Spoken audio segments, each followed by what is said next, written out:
Terima kasih Anda masih bersama kami di Kompas Petang. Saudara, rasa tenang warga Lebanon usai pengumuman gencatan senjata tiba-tiba berubah jadi kepanikan saat Israel menghantam beberapa area komersial dan juga perumahan padat penduduk di Beirut tanpa peringatan Rabu sore. Lebih dari 100 target Hezbollah dalam waktu 10 menit di Beirut, Lebanon Selatan dan Lembah Beka di timur jadi sasaran serangan Israel. Korban jiwa dalam serangan Israel diperkirakan mencapai lebih dari 200 orang.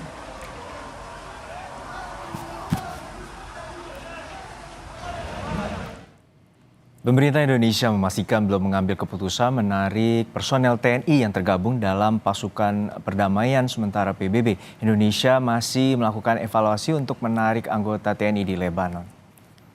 Meskipun situasi di Lebanon makin memanas, pemerintah Indonesia belum memastikan untuk menarik anggota TNI yang tergabung dalam pasukan sementara PBB atau UNIFIL di Lebanon.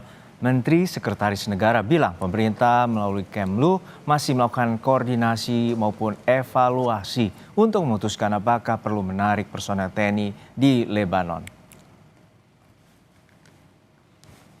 Kalau pertanyaan sampai ke keputusan penarikan itu belum ya.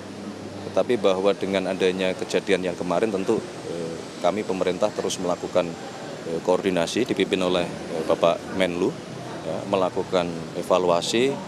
Nanti kita tunggu perkembangannya.